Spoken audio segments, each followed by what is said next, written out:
Don't swear at Chili. Don't swear at Chili. Don't swear at Chili. Don't swear at Chili. Don't swear at Chili. Don't swear at Chili. Don't. Nami, Dayanim, Mum and Dad,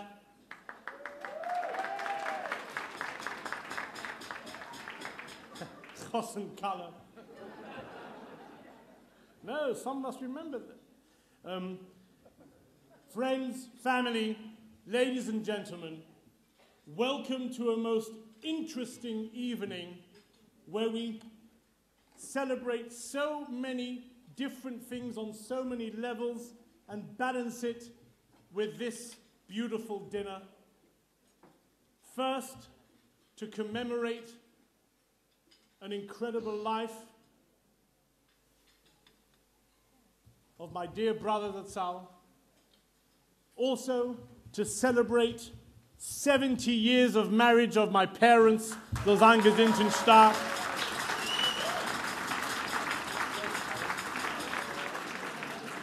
And, of course, Yankee's 72nd birthday.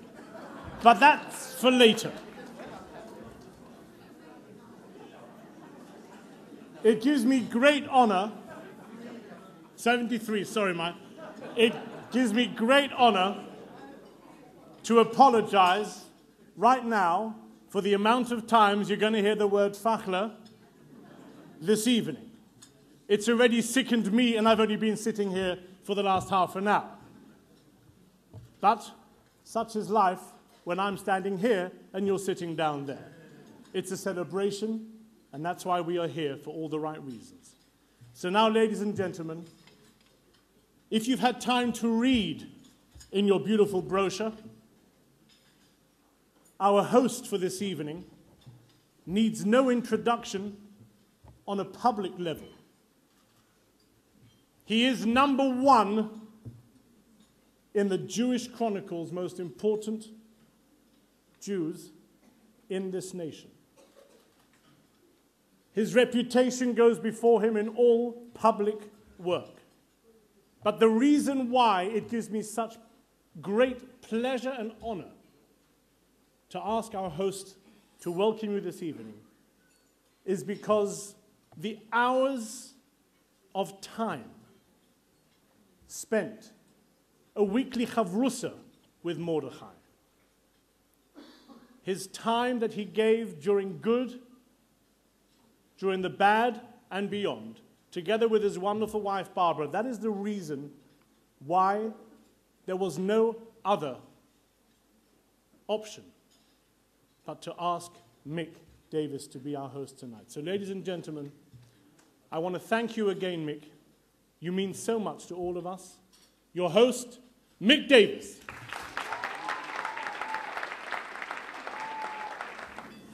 Thank you very much for that very lovely introduction, and the reference to being the number one Jew.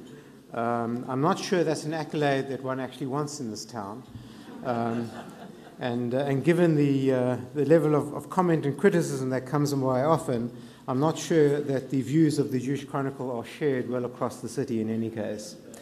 But Dayanim, Rabbonim, Mr. and Mrs. Eli and Chava Fachler, Mrs. Naomi Fachler, Dr. Moshe Rothschild, ladies and gentlemen, some of you are here tonight in support of the Mayanei Medical Center, which is an outstanding hospital which I visited a few months ago, founded by Dr. Moshe Rothschild in the city of Bnei Brak in 1990. Dr. Rothschild, who is still president of the medical center, initiated the establishment of the hospital in the belief that the people of Bnei Brak and in the surrounding areas deserved a hospital that would provide the highest quality professional medical services while strictly adhering to values of the sanctity of life and human dignity, and always being available to those in need from wherever they came. Some of you are here tonight to specifically help fund one of the newest units to be established at the medical center, being the family therapy unit. But I think all of you are here tonight in memory of my great friend and Rabbi Mordechai Fachler of blessed memory, whose name will grace the family therapy unit. This facility will practice a field of medicine and care which is so close to Mordechai's heart and to his calling. Now, I study Talmud, as you heard, with Mordechai every week, and as his kavrusa, I can personally testify that his prowess as a teacher was second to none. As a member of his community, I can attest that his pastoral care as a communal rabbi, providing bereavement counseling or advice to those about to embark on the journey of marriage, was highly regarded by all who were touched by his wisdom and empathy.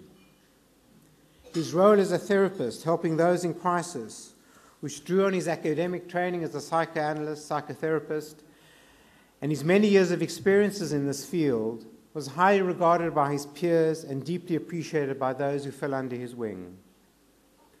But we have all come across individuals who are gifted as teachers. We have all been privileged to daven in a shul with an inspirational rabbi, or found at times of crisis a counselor or therapist who has helped us with great skill to overcome our challenges. But it is rare indeed to find all of that in one person.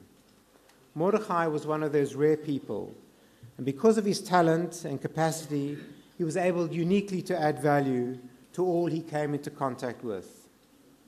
But I have to say that this is not what stands out when I reflect on the life of my dear friend.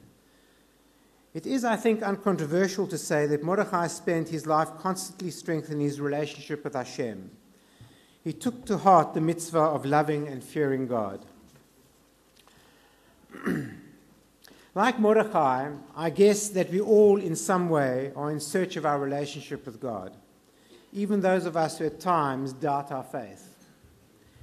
In the Torah, the core, or let me say revolutionary mitzvot, have at their lead the concept of Shabbat. All of humanity are busy in their normal days, their normal lives, with building and coping for 6 full days a week, and then are commanded to join with Hashem in a state of rest, as he rested immediately after creating the pinnacle of his creative effort, mankind. There is no better way, I guess, of connecting with Hashem than to embrace his Shabbat. But that in itself is often a daunting challenge for some of us. However, the Torah sets out important additional ways in which we can search for and ultimately find God. And these are rooted through our relationship with our fellow man.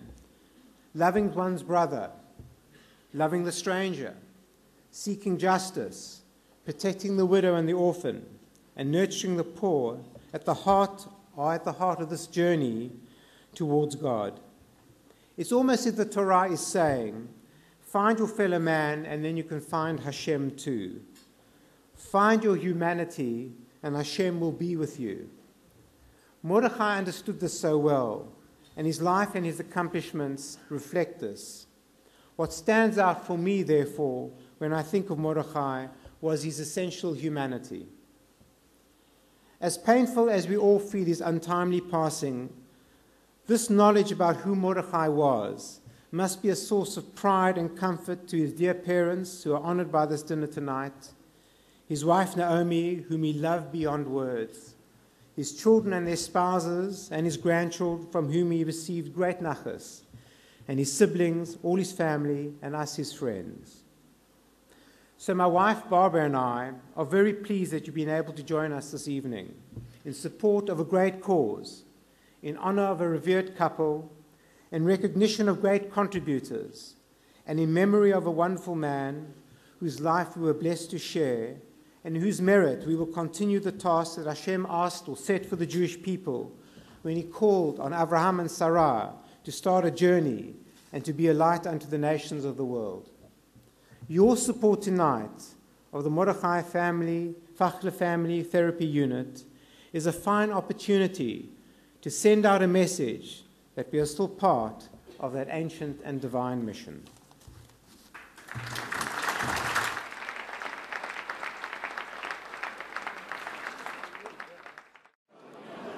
Thank you, Mick. Thank you so much for your very kind words. Ladies and gentlemen, if I could have your attention just for a few more minutes, it gives me great pleasure to call upon another very, very important man in this room. Some would even say a living legend.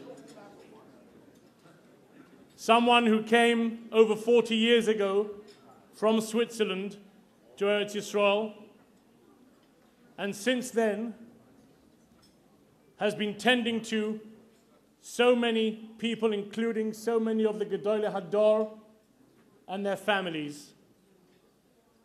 Someone who had the vision to open the Mayanei Hayeshua Medical Center in Bnei Barak,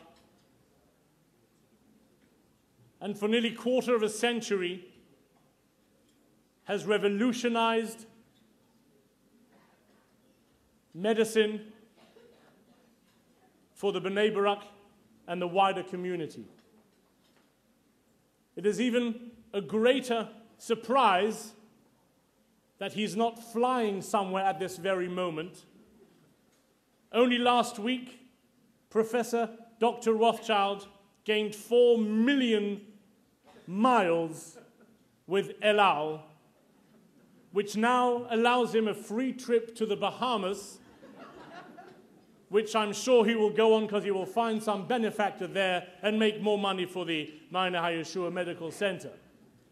Ladies and gentlemen, please be upstanding for the founder and the father of the Mayanei Hayeshua Medical Center, Dr. Moshe Rothschild.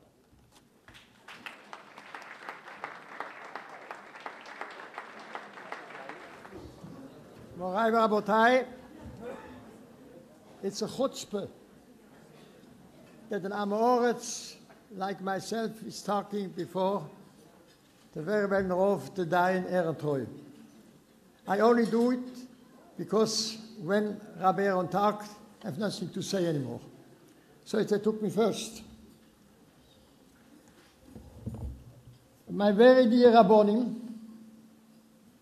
Choshu v'Dayonim, especially Rab Chanoch Ehrentreu, which I know him for many, many years, and I have a relation with his grandfather, also Chanoch Ehrentreu, who was in Munich, a tremendous Talmid Chochem Ashkenaz, Mr. Fachler, the host, my Mike David, is a Mem Dalet.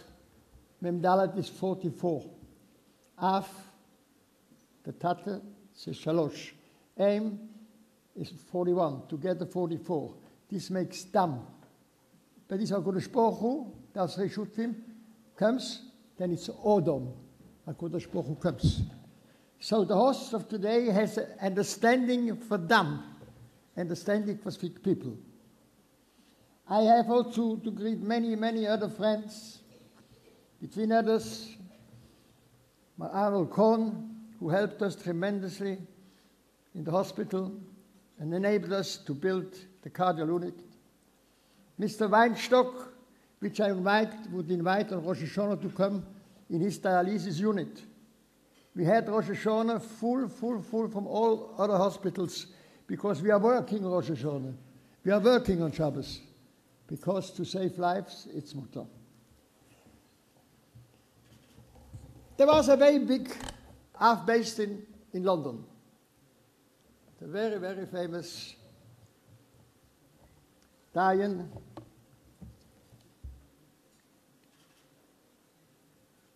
Harav Hagon Yecheskel Abramsky. He asked a question. Tell me, why, whenever you go to a doctor, you're asking, oh, is he a good doctor? Where did he study? Famous patients? Is he successful? But on the other hand, did you ever hear somebody stepping in a plane and asking, who is the pilot? Why? And he gave a very simple answer. The pilot is flying along with you. we're not afraid. Rabbi say I was privileged to build 2 hospitals. One is the Mayanei Hayeshua Hospital, a general hospital with a department of births. We have every day 40 births. We say 40 times every day Mazel Tov to the young mothers. And now I'm finishing another hospital for mental patients. Now, why did I build the hospital? Because to keep Shabbos, you're allowed to be Machal Shabbos.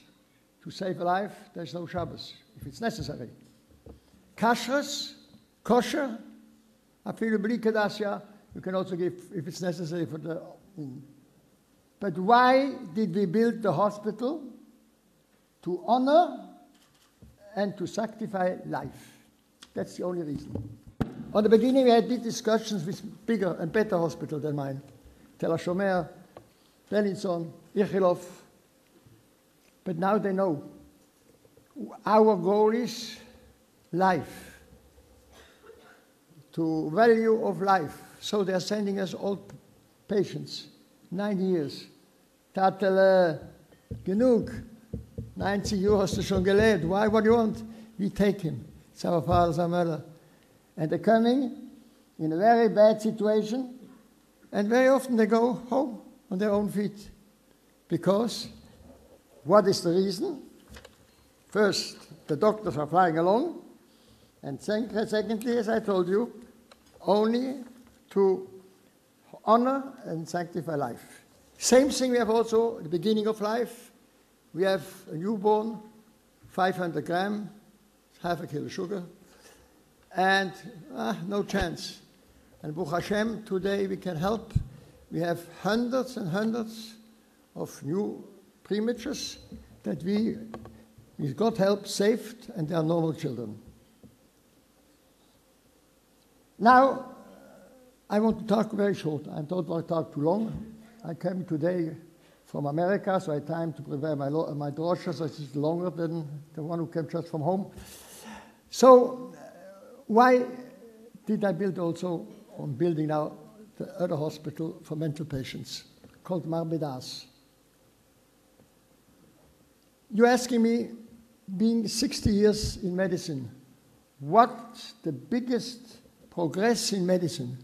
Heart operations? No. No doubt, psychiatry. 20 years ago, somebody got a diagnosis, schizophrenia. They put him in a mental home, and you saw him again at the Levaya, at his burial. Today, you can help 95%. You can help, I didn't say heal. And it's a tremendous big accomplishment that we can do. But there's a very bad stigma. And the stigma, we all are guilty. Because a mental patient is often shunned by society. We are guilty of this kind of discrimination. We behave to them as they have leprosy, causing them feel isolated, punished, and ashamed. You make a shidduch.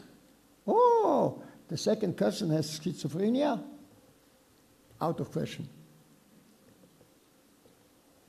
So, we now we finish the building, we have already 20,000 patients, mental patients. And many of them from all over the world. Because there's no place somebody who has a Jewish philosophy, he wants to be healed in a certain way, so we have already over 20,000 and 100,000 are waiting. The problem is not how to heal. The problem is how to bring them. They are ashamed. Oh, so we have 4 entrances for our psychiatric unit. That everybody thinks he goes to the hospital, he goes somewhere else, but they are coming. And we're starting with 20,000, and in a short time, with your help, there will be 100,000. You have to be a big chochem in Stocker. Give Stocker. I'm the last one not to give to yeshivas, to kollel, to schools. But with one stock we give here, we're supporting hundreds and sometimes thousands of people. And we can be helped.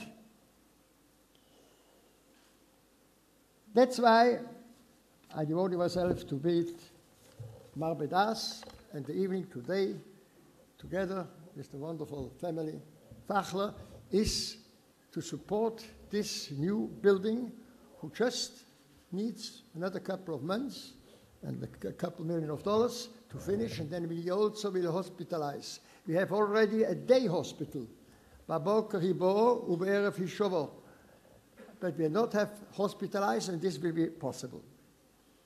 I'm finishing already. I want to talk to you something about myself. What is my specialty? I learned pediatrics, helping small children. In Hebrew, I'm a specialist for Ktanim. But on the other hand, I was privileged to treat most of the Gedol Israel, Baba Sali and his son Meir, the Steipeler, the Ponywescherhoff, Reb Chatzkel Levenstein, living at Reb Chaim, everything, they were my patients. So also patients for adults, for Gedolim. But tonight, I reveal you my third specialty. What is my third specialty? Is in veterinary medicine for animals. And I want to teach you, that you came, how can you catch a monkey? Picture number 1, please. You see, there's a monkey, and you want to catch him.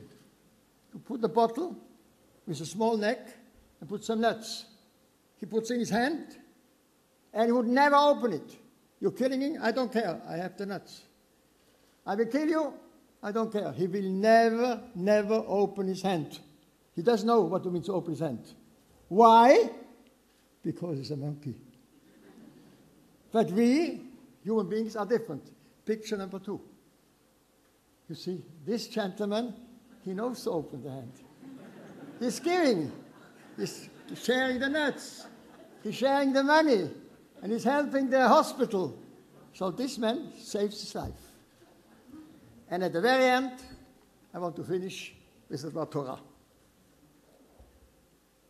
Psalm number 49, Memtes. David HaMelech writes, what will be when you're dying? Very sad. And there's a posuk, Ve'ozvu la'acherim chelom. All your fortunes, all your belongings, all what for you worked in life, you don't take with you.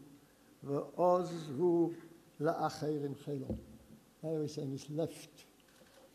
Comes the big Talmid Chochem, Rab Kiv Eger, and says, I have another explanation. What does he say? Ve'ozov, in Hebrew language, means not only to leave, but to help. Ozov ta'asov imoy. You should help another. So says David HaMelech. Ve'ozvu la'acherim. What you helped others, chelom. That's the fortune you take along. That's the children don't here.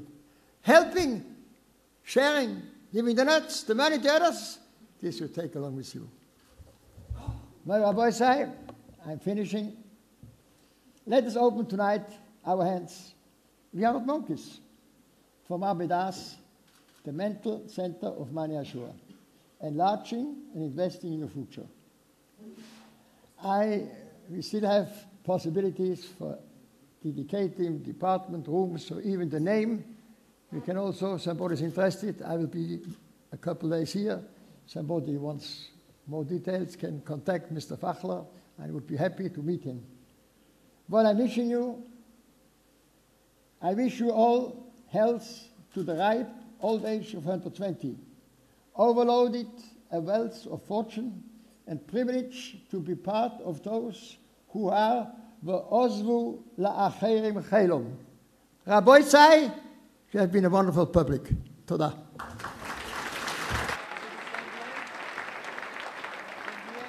I'd like to call upon Mr. Israel Weinstock. Mr. Israel Weinstock, please, to receive the Founders Award from Rabbi Gershon Lieder and Dr. Moshe Rothschild. Thank you.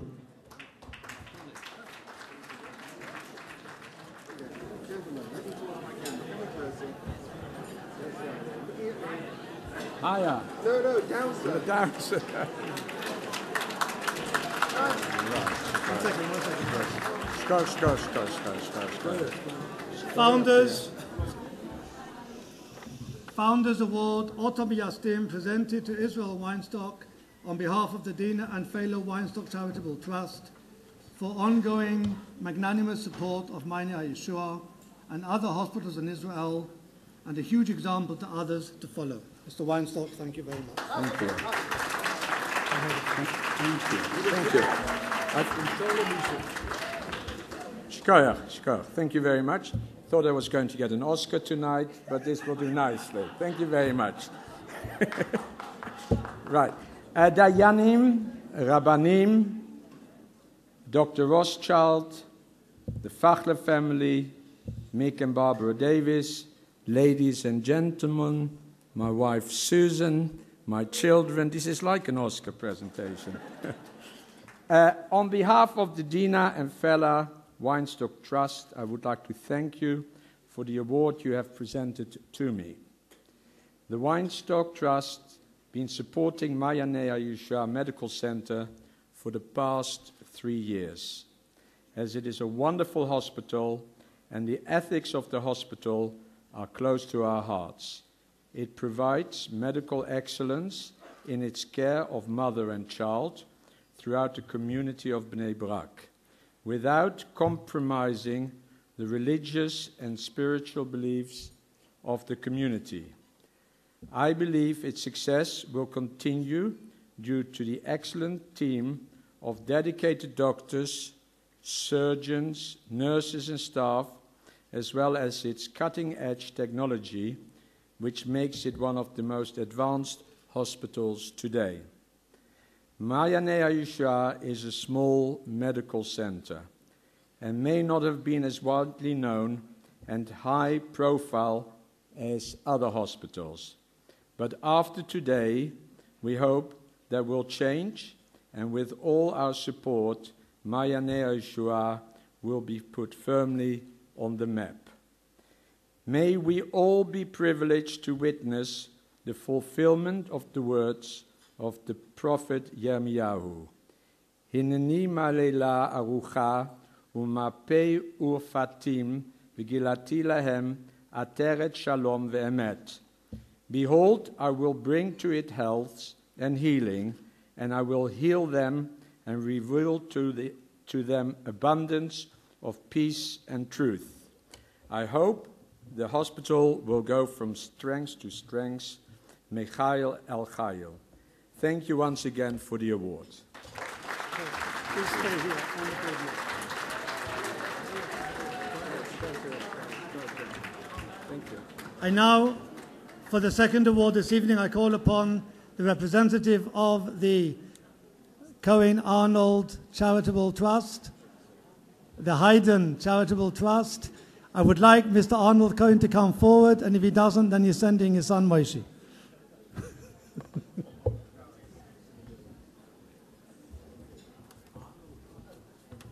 I tried.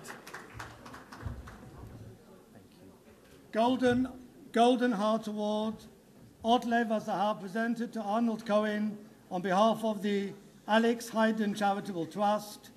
Gadol HaMaaseh Min HaOseh. With your help, the Haydn Cardiology Institute will soon provide with vital comprehensive cardiac services to the 250,000 residents of the greater Bnei Brak area. First annual dinner, British Friends of Mayanei Hayeshua Medical Center.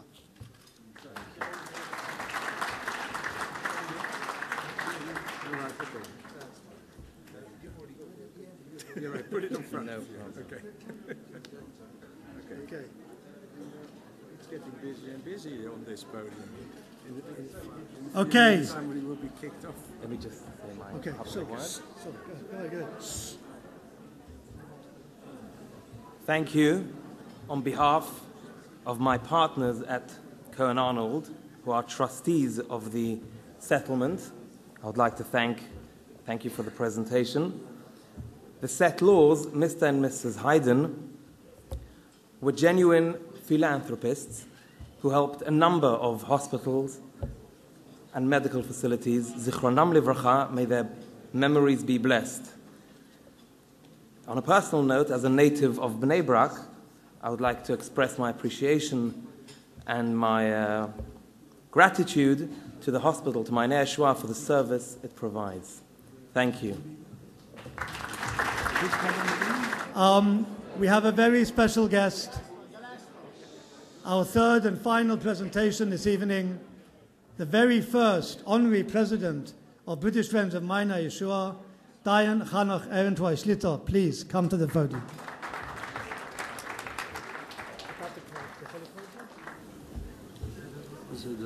Was ist das? Das ist die Tfilah l'Reifer. Bichas l'Rosh Mashbir. Brachot v'odot l'Rosh Mashbir. Dayan HaGaon Rabbi Hanoch Erentroy Schlitter. נשיא מייסד של אגודת ידידי המרכז הרפואי מעייני הישועה, אנגליה, על העשייה ללא לאות למען סיוע ועזרה לחולי עם ישראל בעיר התורה ארצות הקודש. ויכולי בריאות גופו נהויר מעליו למערכת שליטו, first annual dinner, British Friends מעייני הישועה Medical Center.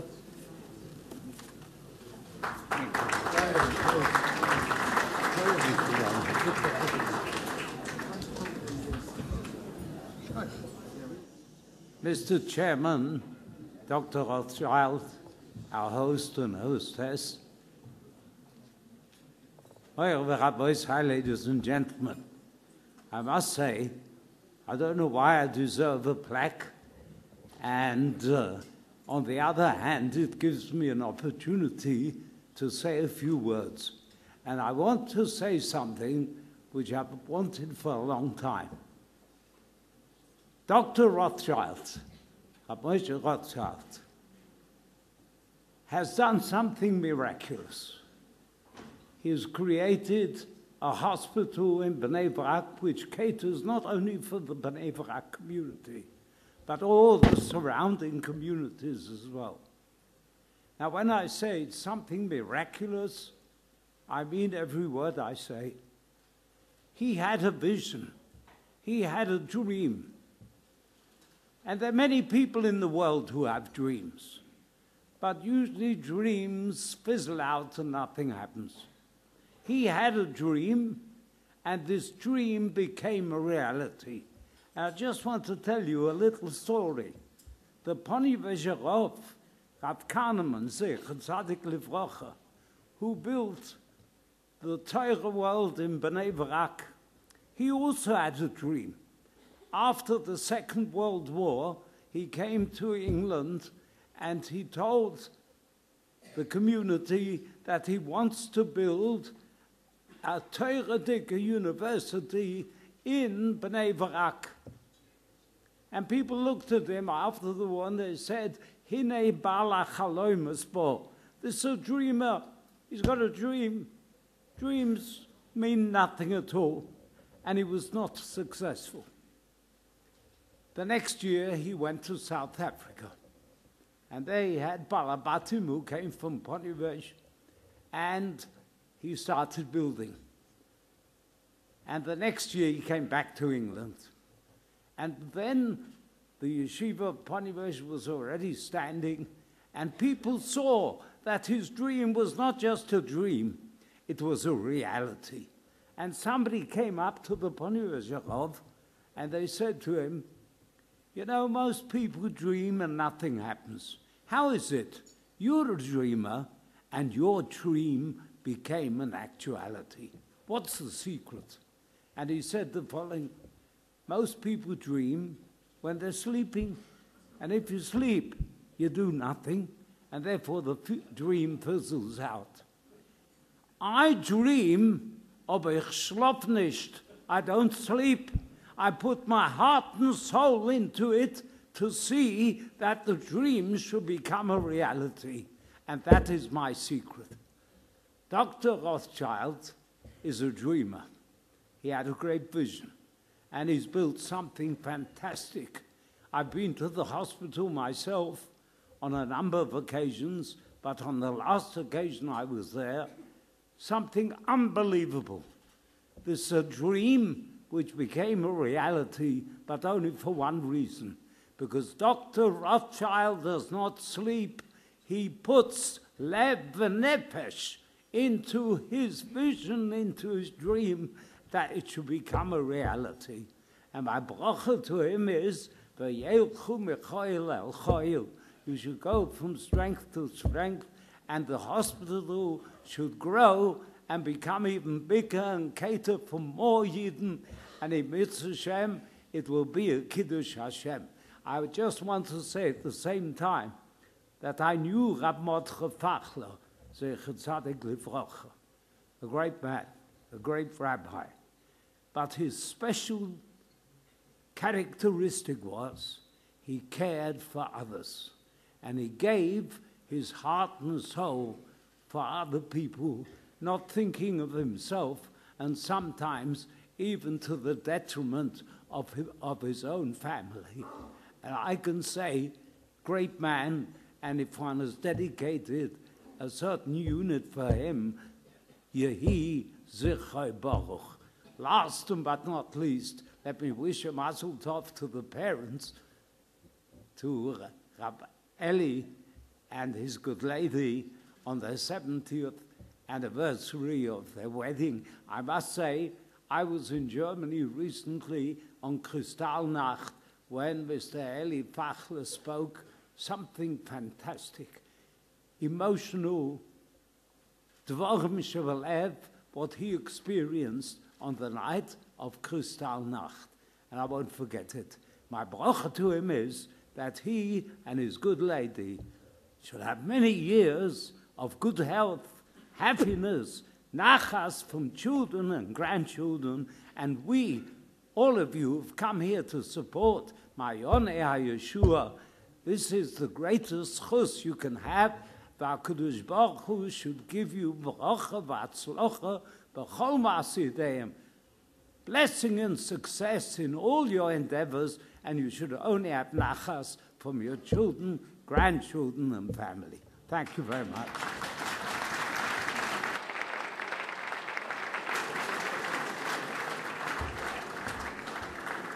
The very act of receiving the Humility Awards is something that tonight's recipient of the Humility Award could never do. Therefore, ladies and gentlemen, it gives me great pleasure to announce that nobody can ever receive this award, so we'll just put it away.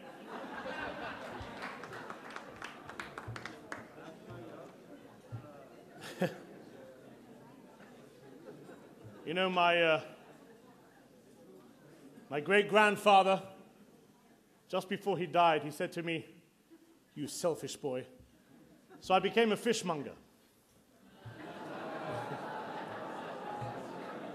Thank you very much. Thank you. 70 years ago tonight, a young bride and groom decided, to hell with World War II, we're going to get married. And sure enough, in the midst of the Blitz, the two of them got married. And 70 years later, miraculously, not that they're still alive, but that they're still married, we are here tonight to celebrate that anniversary. And I must say this, ladies and gentlemen, rarely has any of all our siblings learnt so many German swear words in such a short amount of time that when I started Pader's house at age 4, I had such a knowledge of what I... No, I'm kidding. If you want to define my parents, so Zangezinten Stark, in one word, you wouldn't be able to, because they mean so much to so many people. To each other, they mean argument. It must be the secret of their success and how their marriage has lasted. But to all of us, ladies and gentlemen, I wouldn't be surprised if every one of us here has a different description to describe our love towards them. And so, with the lights dimmed low, apart from the spotlight blinding my left eye, you think I'm kidding. I can't see a damn thing. For all I know, you've all gone and Simon Moore has put on some recording. I'd like to say at this point, Mr. Esri, your food has been stupendous.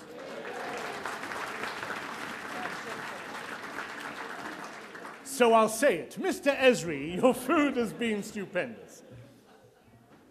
I also must thank many other people, but right now, I'd like you, please, to restrain yourselves from swearing at him, because I always do.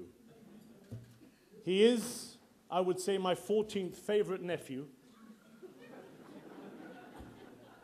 No, he's my 12th. Someone who just never, ever gets upset. And believe me, I've tried. Someone who can carry the world on his shoulder, and some years ago carried the world on his shoulder. Here to introduce our audiovisual presentation tonight, one of the nicest people we know, Chili Fachler.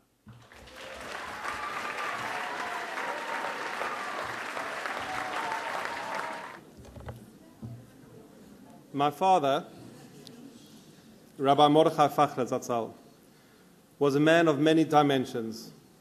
In his private life, he was a warm, caring, and nurturing parent, a devoted husband, and a doting Zayda.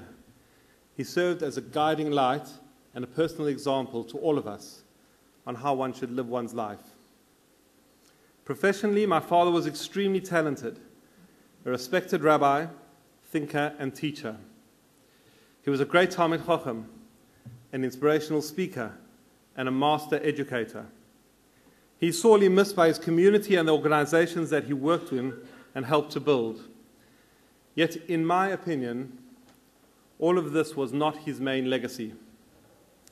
When I was growing up in South Africa, through my formative years, and later in London as a member of the community here, I came to expect a standard response from so many people I met or introduced myself to. They would tell me, as you can read in the brochure, how my father helped them through loss, how he saved their marriage, how he helped them to turn their life around. In a world of challenge and adversity, my father made it his business to help heal the broken hearts and souls of people when they needed it the most. This is his true legacy. Hundreds of people across the world empowered and guided by him. People who today see light and hope where there was previously only darkness. A beautiful legacy indeed. And my father did nothing in half measures. He spent years developing the tools and the disciplines to enable him to help people. Years of therapy and supervision, coupled with courses and diplomas, and culminating in the attainment of an MA in psychotherapy, enabled him to achieve these amazing results. He was passionate and adamant that psychology was not a secular discipline incompatible with Torah thought, but a powerful and vital tool that, when synthesized with Torah and wisdom, could combine to magnificent effect.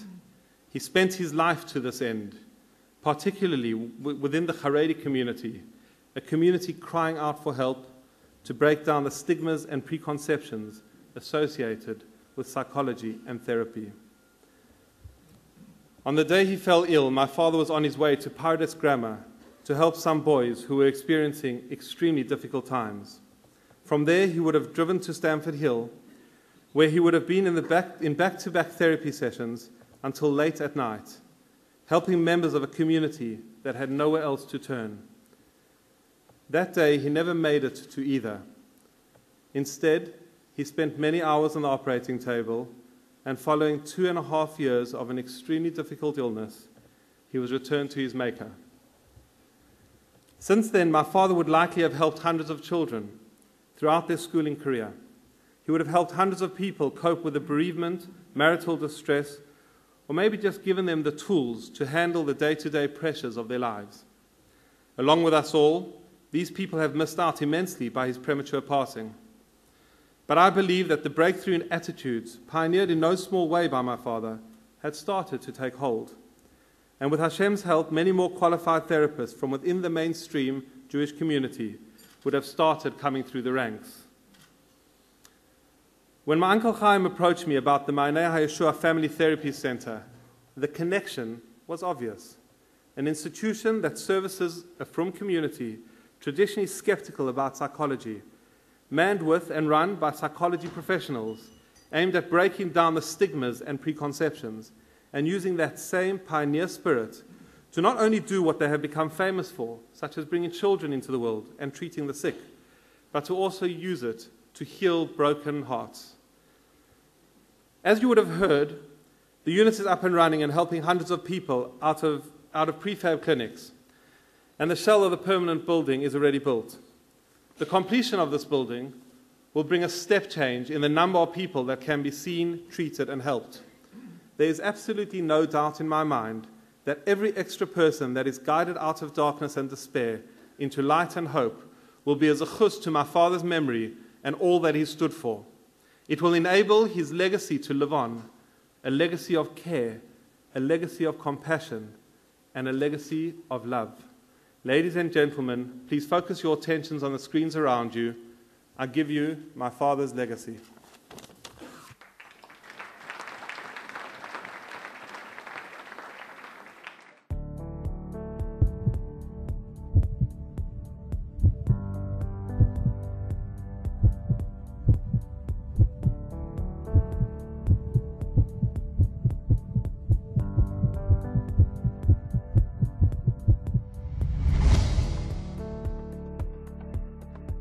So I came to this city. At that time we had about 130,000 inhabitants, but no hospital. I did work on Shabbat, on Yom Kippur, on Rosh Hashanah. I was not going to the synagogue almost because there were so many people. I was the only doctor. And so all the big people, the personalities, saw that a hospital could save lives. So they urged me to make a hospital. We have a connection to the patient. We are a small hospital. You have a contact with each patients, and these people, the people are feeling that. So we are specializing what I call in value of life.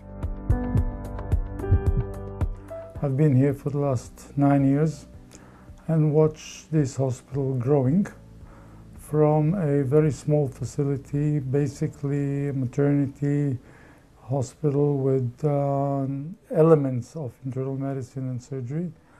Nowadays, we are a almost 300 bed general hospital with all the basic departments. The population we're catering for has grown largely. It's not only Bnei Brak, it's some other settlements near Jerusalem and in the south of the country. So our community is now maybe 250,000 people. And I always say like that, we have quite a nice hospital. We have wonderful doctors, but we have the best patients. Medically, it is perfect. 20 years ago, it started as a maternity hospital, only for deliveries, only a Chadar Leda, only maternity hospital. And they had, in those days, 5 delivery rooms. Today, we have 14 delivery rooms and about 1,000 deliveries a month. The treatment is very particular, very personal, very professional on one hand, with a warm heart on the other side. And this makes it different from many other hospitals and many other gynecological departments and delivery rooms. It's my second birth here, and I came especially for here because I had such a good experience last time. And even though you can see I'm not the regular, audience around here, I recommend highly. And it's a different attitude. Walking around the hospital, seeing the patients, seeing the staff, seeing how they are working and seeing how they are treated gives me enormous pride and nachas, because it's just doing a really good job and very effectively with soul, with neshama, with regesh, with feeling. And that's what medicine is all about. There was a very big rabbi here called Chazon Ish. So they asked him, tell me, what's life? Life means to help others. Being here, I can help a lot of people. They're coming, advices, I go to the department, they then talk. So to help others, that's why I'm here. כי לכך נוצרתי. That's why I was born. We try harder, I would say. Not only to save lives, but also to make the patient stay as comfortable as possible. My mother is 102 years old. 3 weeks ago, she couldn't breathe well. Her situation was crucial. We called an ambulance. When he asked us to which hospital we want to go, we didn't even think twice. We knew immediately, only to Mayanei Hayeshua. I told them to come to Mayanei Hayeshua because I knew if they take her to any other hospital, I knew when she comes there and they will see how old she is, they will look at us and say, so what do you want? She lived enough. This will be the answer. In Mayanei Hayeshua, they don't ask your age. They see a sick people, they treat her. Let her have more days. God didn't say this is it. The hospital brought my mother back to life when we were sure she's gone. My mother is 102 and she came back to life. You see, I'm building here now a new hospital for psychiatric patients because the main thing is not to heal them or to help them. There's a big, if you ask me as a doctor, all these 60 years in medicine, what's the biggest revolution in medicine? No doubt psychiatry. Because 30 years ago, somebody had a schizophrenia, you put them in a hole, you saw them again at the Lavaya, you saw them again. But today you can help 95% of these people. We have already over 20,000 patients, and we'll have much more than 100,000. Now, we have broken a taboo about psychiatry in the religious community in Israel. We were the first to establish psychiatric clinics, both pediatric and adults, open. And at the beginning, people would come in and sneak into the clinics. We don't have inpatients as yet. The new hospital will take care of that. And also it will free a lot of space for us in this building to open new services because we are very short of space right now. People would hide as much as possible away from any semblance of being involved with any sort of mental or psychological treatment. So much so that families would hide their children for even decades in the house and not let them be a functioning part of society. For these people who are stigmatized, it's essential and life-saving. We're now almost 11 years later. We've started with an adult clinic. We now have approximately 50 to 60 employees. We have thousands and thousands of people coming. We have a waiting list really out the door for all the services we provide. Seeing these families, how they develop as a family, as parents, how they go back to the community and they're in a much better place, and the other children don't come to us afterwards. This only one child who comes, gets treatment, the family gets the treatment that they need, and you see them going back differently. And it's really rewarding, that part of the work. Being part of and instrumental in creating the Mordechai Fachler Family Therapy Unit, for me it's much more than a job. It's a mission, it's a passion, and it's amazing that it's happening so quickly. We are definitely within the mental health unit, a national organization, national institution, a national center, and that can only grow from strength to strength. But the fact that you can help and save lives, I mean, there's no doubt every day we are saving here dozens of lives. It can be a newborn, it can be an old man, it can be somebody by an operation. So saving lives. So it's a good feeling to be a part of a good thing. It's a pioneering hospital. It breaks ground. It does things that others don't do, and it does it well. And it makes the impact and it changes things. My late brother Mordechai, his whole life was based on impacting on people, breaking ground, pioneering in his own way, in psychotherapy, in psychology, in counseling, in helping others on an educational basis, on a personal basis, on every possible level of life. And we all got that from my parents. And so creating a family family therapy unit in memory of my late brother Mordechai is certainly fitting. But I think it goes back to my parents. My parents, our parents, are amazing people. They've been pioneers all their lives, and they gave us that pioneering spirit. But why hear it from me? Let's hear it from Dad.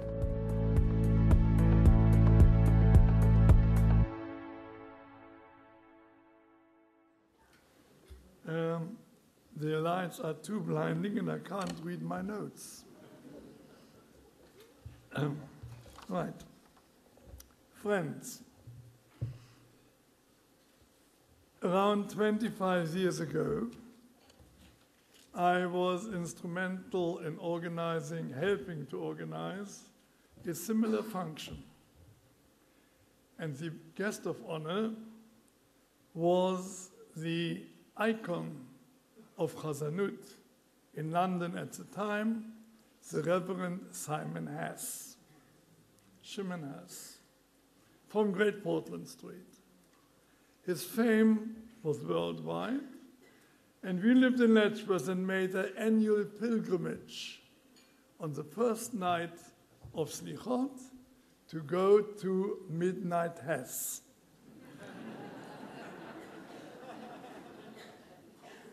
Now, the Reverend Shimon Hass opened his speech with the following experience. He got a phone call. Hello? The other side. Is this Lord Rothschild? And he hesitated for a second or two and he said, boy, have you got the wrong number. Surele, tell your dad, I now feel what he meant.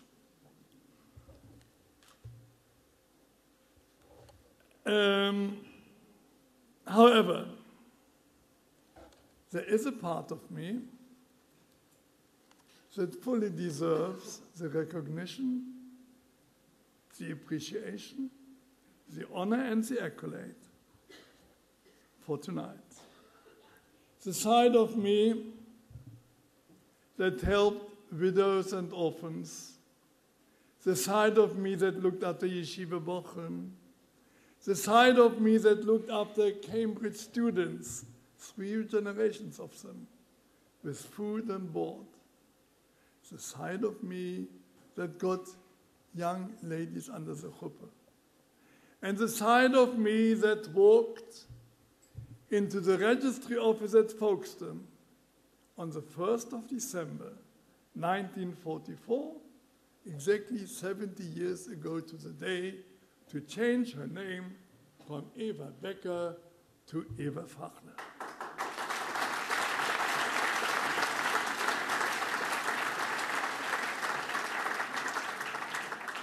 And 17 days later stood with me under the chuppah with RAF planes flying overhead to become my Chaver Kedat Moshe Yisrael. She deserves all the honor, the appreciation, and the accolade tonight.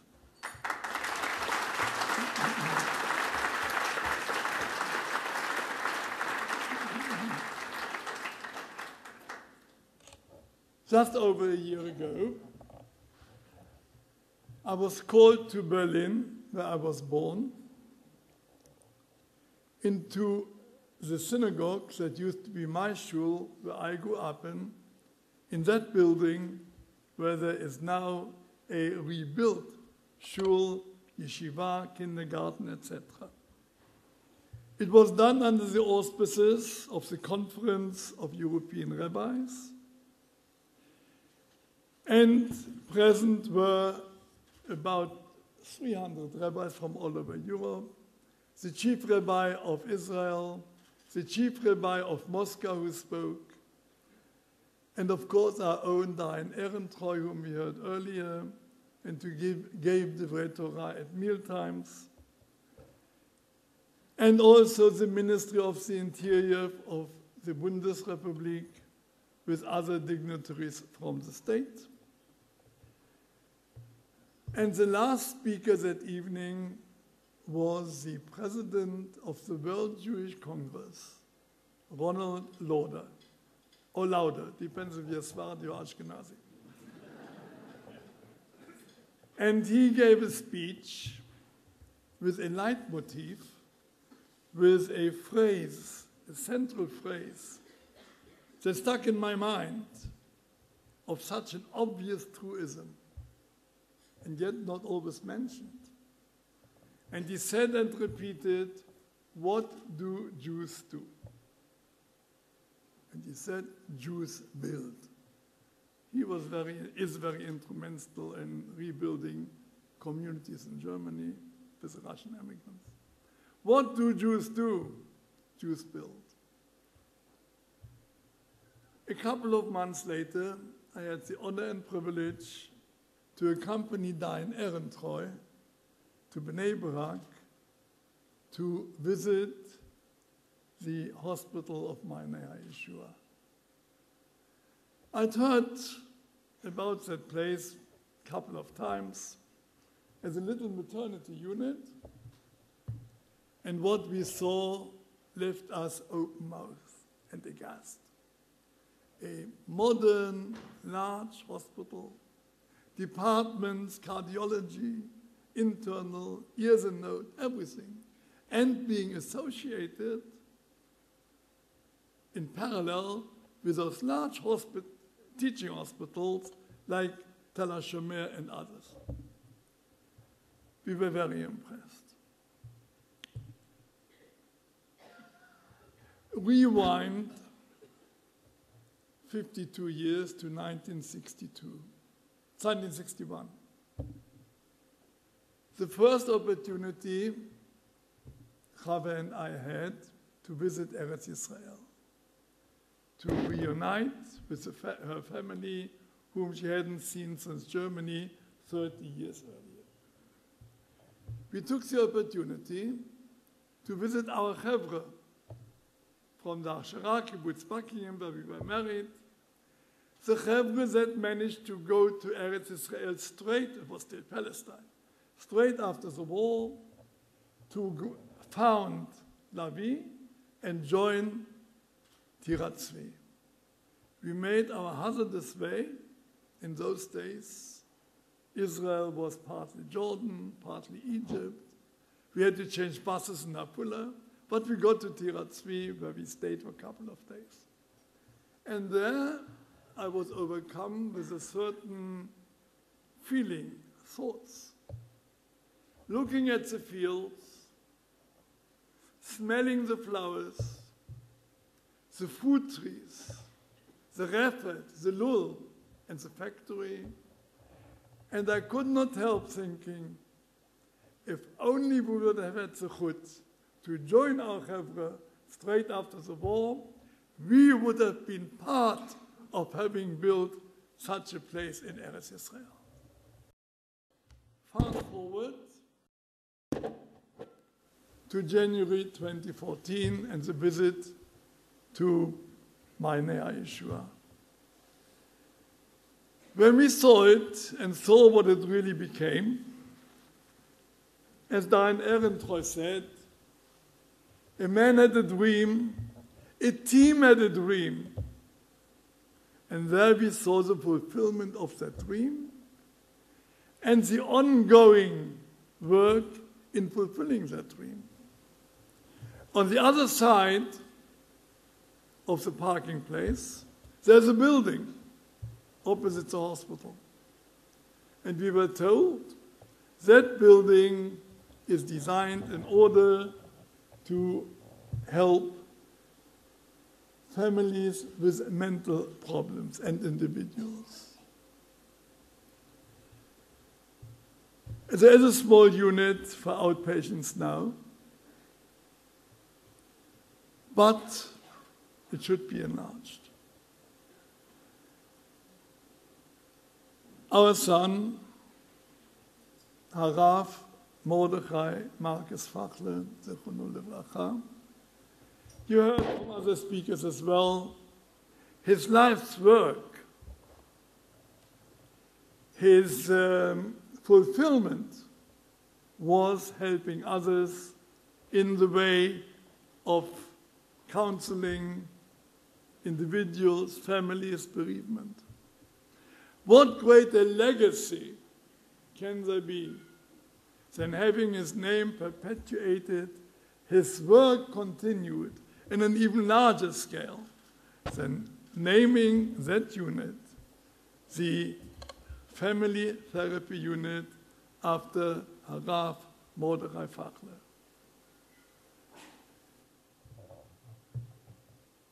When I was born in Berlin, just over 91 years ago,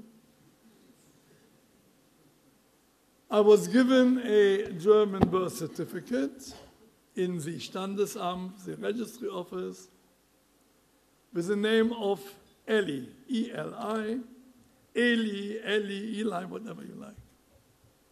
But on my Brit Milah, my name wasn't Eli. It wasn't even Eliezer. It was Elazar, or as I was called by a lot of my family members, Luzele. Elazar Luzele. In the fullness of time, I got acquainted and used to daily shachris with a Mishnah just before the end of Shacharit, to which I felt a certain affinity. Amar Rabbi Elazar Abba Chanina. Rabbi Elazar spread the word of an idea that he had heard from Rabbi Chanina. V'chol banayich limudei Hashem. All your sons learning, studying the ways of Hashem, creation, human beings, relationship between them. Al tikra banayich. Don't just call them your sons. Ela bonayich, your builders. What do Jews do? Jews build. Chavre, let's build.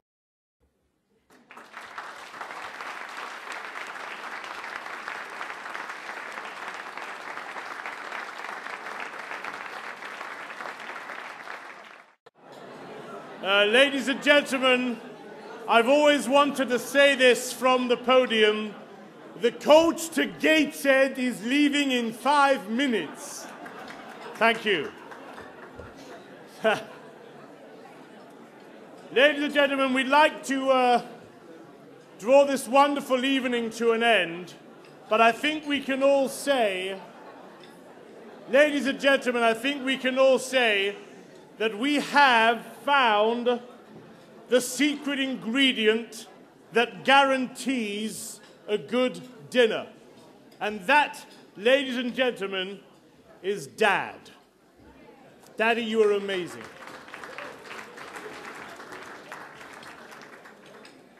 We are so proud of my parents. Dad, thank you so much for those incredible words. And before I ask my fourth favorite nephew, Dovidi Fachler, to bench, there are some people who deserve extra thanks for this evening, and we would like to present you with a token gift of our appreciation. When all of you leave tonight, and please feel free to talk as much as you like until 10:23, and then you have to leave because then they start charging us double. You will find a publication born of sweat and love, Hayom Haras Olam, some wonderful works of my dear late brother. But we thought there are some people who deserve the book to be bound in a beautiful fashion for them. I would first like to ask Barbara Davis if she could escort my beautiful sister-in-law, Naomi, just over here. We'd love to present you with one of the books. So please, ladies and gentlemen, Barbara, if you could find Naomi, you can't miss her, she's wearing that luminous orange number over there. To make your way to the podium. I will continue to talk until you make your way to this podium. This is the reason why I am chairman, because they knew that as long as I keep... Yeah, she's coming!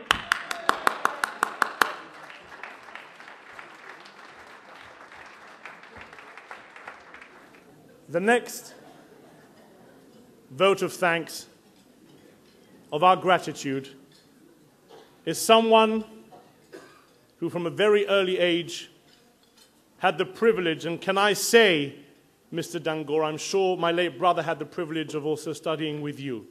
I'm sure it was a two-way friendship and relationship. Can I ask, please, Mr. David Dangor to come up and receive a token of our thanks as well.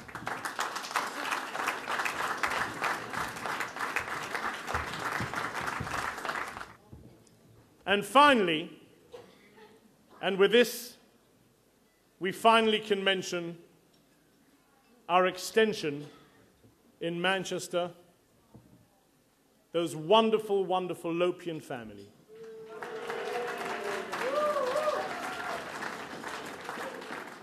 Some United fans and some others, including the matriarch who is here tonight, my wonderful Auntie Marion.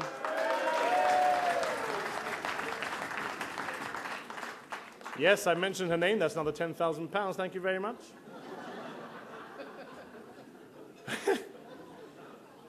And for someone, a member of that family, who tirelessly worked together with my two beautiful brothers, Chaim and Yanki, to make this evening what it was. Someone who spent so many days on a bike with my late brother. It's a wonder how he walks straight. In fact, maybe I should go over to him because he's still affected by that Himalayas thing. Ladies and gentlemen, please, our final vote of thanks is to my beautiful cousin, Shimi Lopian. If you could like to make your way over here, please.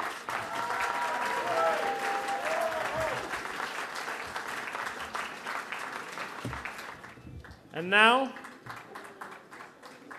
to our chosen in color, can I ask Chili to come here, please, and present the two books to Ormi and Orpi. For ladies and gentlemen, once more, 3 cheers for the bride and groom. Hip hip! Hooray! Hip hip! Hooray! A bit louder, they can't hear you. Hip hip! Hooray! Thank you very much. You've been a tremendous audience. Mayanei Hayeshua thanks you. My brother Chaim and my brother Yanki thank you. And on behalf of Naomi and all their family, thank you so, so much. Good night. Enjoy yourselves. Ladies and gentlemen, Dovidi Fachler will preside with benching. I'm out of here.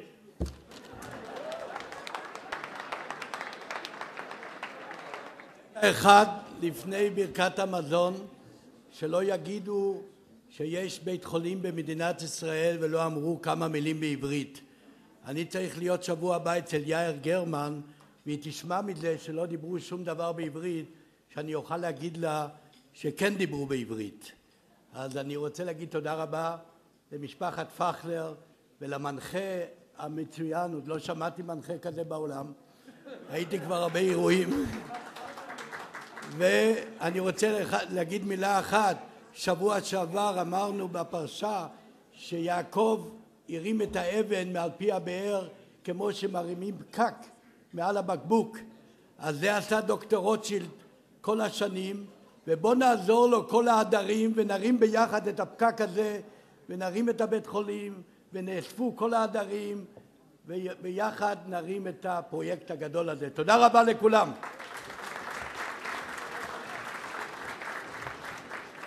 And finally, to give this to my late brother's best friend and his wonderful wife, Barbara, another great thank you, ladies and gentlemen, to Mick and Barbara Davis.